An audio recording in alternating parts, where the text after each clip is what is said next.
I don't want to make this video, but I have to make this video. Okay, there are a decent amount of names here that are plummeting right now in fantasy football. Right as we're going into the playoffs, right as when we were going to be relying on someone like my most drafted wide receiver, Jalen Waddle, he is disappearing from the face of the earth. So we're going to be talking about realistic expectations with these plummeting players. But before we get into anything, go down there, drop a like on this video. Make sure you leave any questions you have in the comment section. And in that comment section, you can find a link to Underdog Fantasy where you can check out all these cool player props. And when you sign up for Underdog with promo code FLOCK, they're going to match your first deposit dollar for dollar up to $200. So it's pretty much free to check out with promo code FLOCK. Available in damn near every state as well. And my favorite player prop for the Monday night game is going to be James Conner plus 31.5 total yards versus Ramondre Stevenson. But I think that should be about it. And let's go through and let's talk about Dalvin Cook at first. Now, yeah, Dalvin Cook this week, not great. 15 carries, 23 rushing yards. He only has one reception as well. And this is a continued trend. You have not had a 100-yard game from Dalvin Cook in, I believe, since November 13th. So about a month ago was the last 100-yard performance. 1.5 yards per carry this week, 1.9 yards per carry 2 weeks back. I don't want you to be too worried about Dalvin Cook, however, because what we need to focus in on is if you're looking at this game log, can we please look at the fact that he's gone up against the Jets, the New England Patriots, the Dallas Cowboys, the Buffalo Bills, and the Washington Commanders as of late. The last time he had a good matchup was against the Arizona Cardinals, where he goes out there and crushes. I understand the Detroit Lions on paper have a soft defense, but if you look at this Detroit Lions rush defense, they've been pretty damn good recently. If you're looking at what they did this past week, they held Dalvin Cook to 15 carries, 23 rushing yards. The week prior, Travis Etienne, a running back we'll be talking about later on, 13 carries, 54 rushing yards. Singletary, 72 yards. Barkley, 22 yards. Another running back we'll be talking about later on. Khalil Herbert, 57. A.J. Dillon, 34. Raheem Mostert, 64. So, over the past few months, you've not had a single running back going up against the Detroit Lions with more than 72 rushing yards. So that was even a tough matchup for Dalvin Cook here. So I think it's an easy spot for us to say, well, yeah, Dalvin Cook hasn't been phenomenal. He's been seeing all the touches in the backfield. He's been having pretty much every single snap in this offense.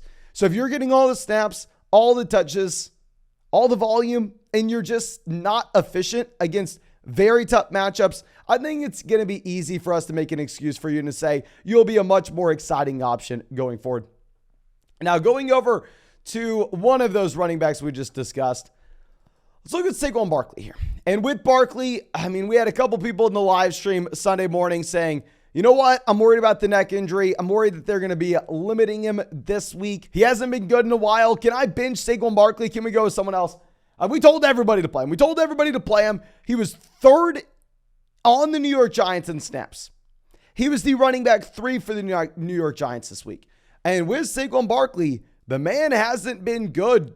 Going back to what we were looking at with Dalvin Cook, Saquon Barkley is another running back that hasn't had 100 yards since back November 13th, a month ago at this point. But, big but here, we got to be looking at the context of this.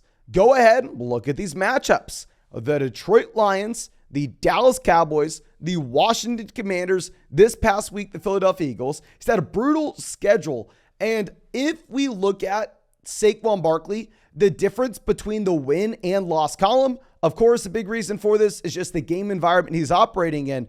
In wins, Saquon Barkley is phenomenal.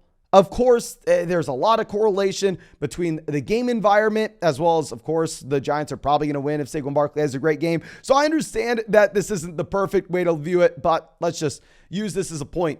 In losses, Saquon Barkley, 81 rushing yards, 53, 22, 39, 64, 28. Whereas if you're looking at wins here, 164, 72, 146, 70, 83, 110, 152. You need the Giants winning the game. You need the Giants playing in competitive contests where Saquon Barkley is going to be out there on the field in the fourth quarter, where they are going to be leaning on Saquon Barkley, where the man can get volume. Now, what's going to be not the best thing in the world is if we go through and pull up this Giants schedule going forward, they have another game playing the Philadelphia Eagles. I think we can assume that they're going to get smoked. But you know what? Actually, we'll all be done with our fantasy seasons by then. That'll be the very end of the season. They have a toughish matchup going up against the Commanders this week. Their matchup against the Minnesota Vikings, kind of whatever the week following. A good matchup against the Indianapolis Colts for the fantasy football championship. And with Saquon Barkley, I think what really ended up happening this week is he was dealing with the neck injury. The Giants got stomped on by the Philadelphia Eagles. So why the hell are they going to rush Saquon Barkley out there? Why are they going to ask him to play a lot if they have no shot to win the game? Now going over to our next player, let's look at Isaiah Pacheco. With Pacheco, he's not startable for the moment. He played fewer snaps than Jarrett McKinnon this week. You had Jarrett McKinnon 39 snaps, Isaiah Pacheco 29. We know Pacheco's not going to be a running back that catches the ball. We've known that all along. Now, what is most concerning with Pacheco in this Kansas City Chiefs offense is the fact that this game was not a game the Denver Broncos got out to a lead. If you would have told me, oh man, the Denver Broncos put up 14 points early, the Kansas City Chiefs were playing from behind, Mahomes was having to drop back every single time, they had to go out there and they had to throw McKinnon on the field, I wouldn't be too worried about Pacheco. But that's not what happened. You had the Chiefs, getting an early lead. I believe at one point it was like 21-0, something obnoxious. And Jarrett McKinnon still leading this team in snaps. And what didn't turn out to be a competitive game until the very end. Jarrett McKinnon obviously is going to be dominating the targets here. With Pacheco, he's still probably going to have more carries. He's still probably going to be the first and second down running back. But that role looks to be shrinking rather than expanding, which is not good for the rookie when he was a borderline play to begin with. So I really don't think you can plan on starting Isaiah Pacheco this next week, at least in a full PPR format. Someone else you can't start in a full PPR format, D'Onta Foreman. Obviously, he's in a bad offense. He's not the same as Pacheco in that way. But with D'Onta Foreman, the man had 21 carries this past week. If you're just box score scouting, you're going, okay, with D'Onta Foreman, we had 21 carries, 74 rushing yards, and he was targeted out of the backfield. He had a reception. You wouldn't be that worried, but I am scared because with D'Onta Foreman, he had 21 carries in an offense that had 46 rush attempts. The Carolina Panthers got out to an early lead against the Seattle Seahawks, and they were able to run the ball over and over and over again. Now, I am no expert. I am no mathematician, and I get a lot of things wrong. We'll talk about Waddle at the very end here. But I do not think the Carolina Panthers are going to go out there and take control of games very early on going forward. I do not think the Carolina Panthers are going to be able to average 46 rushing attempts per game. I think this number is going to come dramatically down. If you're telling me D'Onta Foreman's going to get a little less than half of this, because now you have Chuba Hubbard seeing 23 snaps. You have Raheem Blackshear seeing 14 snaps. You have D'Onta Foreman in a 3-man running back by committee. If this offense gets worse, which it will, I promise you they're not going to be this good going forward. D'Onta Foreman's another running back that you're not going to be able to start. If he had a larger passing down role, maybe he could save himself, but he just simply doesn't. Now let's go over and let's look at an entire offense. The Buccaneers offense, I know everybody's going to be worrying about the running backs, about Godwin, about Evans, about Brady. Don't look at this game at all, in my opinion. And I know maybe we're overthinking this. And obviously, you would have rather had them score more than 7 points. You would rather them not be down 35-0 at one point. But we have to look at the defense they went up against. Going up against the 49ers, here are the points allowed from the 49ers this season. 19, 7, 11, 9, 15, 28, 44, 14, 16, 10, 0, 17, 7. You've had 2 games this season with them allowing 20 or more points. 2 games. This is the best defense in the NFL. If we remove that 1-2 week stretch, they have just been absolutely dominant, especially over the last month.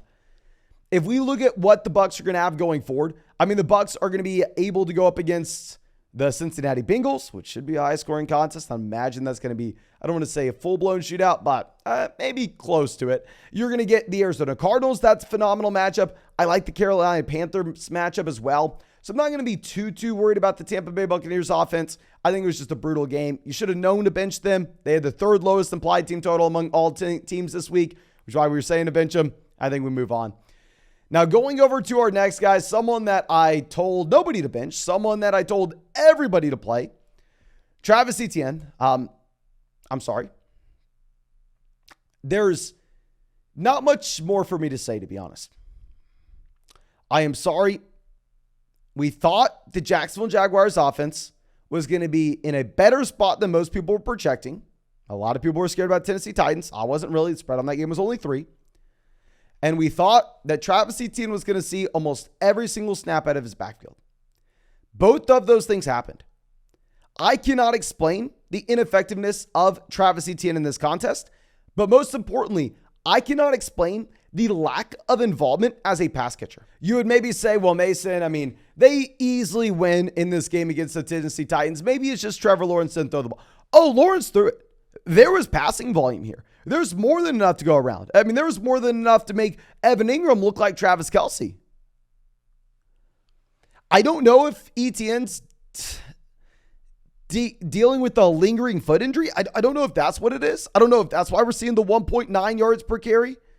Because he goes from a running back that during that prime stretch, I mean, obviously yards per carry isn't the perfect measurement, but 4, 7.1, 8.6, 8.1, 6.5, 3.9, 4.1. This past week, 1.9. Like, the efficiency drops off a cliff. He's not getting involved as a pass catcher, but he has the snaps. I don't know how to explain this. I don't know what happened. I'm going to be moving him down our rankings just because I feel like we have to. I still think he's going to be a running back that we have to start every week. And you know what? Before we talk about Waddle, let's talk about Andrews. I'm with Andrews. I have no idea what we're doing here either. Realistically speaking, the last time we saw Mark Andrews have an okay game was October 16th, 2 months ago. We don't know what the quarterback situation is going to be like in Baltimore. We don't know if we're going to be with the first string, second string, or third string quarterback next week. You have no Rashad Bateman. You would assume that Andrews just gets funneled every single target. I guess, the man's averaged 7 targets a game over the past month, which is just respectable for a tight end. You're still playing him. We had a question in the video on Sunday night, though, regarding Evan Ingram versus Mark Andrews. It's just so painful that we're actually sitting here with Andrews at this point and having to think about that. But now our last wide receiver is someone that we really need to talk about. Jalen Waddle. Now, I have a very difficult time talking about Jalen Waddle in an unbiased manner because he is my most drafted wide receiver this season. So, of course, I'm going to be looking through rosy colored glasses, if that's what the phrase is. So, I need to get that out of there. And this was a horrendous week against the Los Angeles Chargers. I do not want to hold the week prior against Jalen Waddle because keep in mind, he played the 49ers, but more importantly, he left the game early with an injury. Okay, I'm not holding against a player that he left the game early with an injury. That's not his fault, okay? It's not his fault. It's not predictive going forward. But this week, we have no excuses. It was a horrendous game from the entire Miami Dolphins offense going up against Los Angeles. Now, I know I am maybe very biased here, but I do want to take that step back. And I want to remove 3 weeks in particular. Okay, let me do this. We'll explain why we're doing it. We're not removing this past week. This past week, it was bad, and I don't have an excuse for it. But if we remove these 3 weeks, the Cincinnati Bengals game, that's the game where Tua gets knocked out. The New York Jets game, that's the game where Tua Tagovailoa doesn't play. And the San Francisco 49ers game, that's the game where Jalen Waddle leaves early with an injury. So we remove the contest where Waddle or Tua did not play in. Is that a fair assessment? Are we allowed to do that? At that point, Jalen Waddle, 69 receiving yards, receiving touchdown. 171 receiving yards, 2 receiving touchdowns. 102 receiving yards.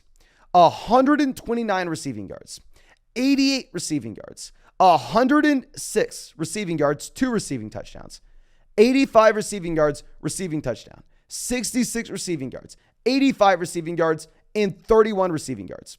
If we are looking at games where Tua and Jalen Waddle are healthy together, you have one bad week, and that was this week. So maybe I'm too optimistic here. I'm not panicking on Jalen Waddle. I still think Jalen Waddle is a wide receiver 1 rest of season. I'm hoping the Miami Dolphins are going to be able to turn it around. Like I said, I am very biased. I truly do value your opinion. I would love to hear it in the comment section. And make sure you drop a like while you're at it. And if you want to check out any of these player props on Underdog Fantasy, if you want to get in a draft with us in the live stream, you can find the link to Underdog in the comment section, in the description. When you sign up for Underdog and use promo code FLOCK, they're going to match your first deposit dollar for dollar up to 100. And my favorite player prop this week is going to be James Conner plus 31.5 total yards going up against Ramondre.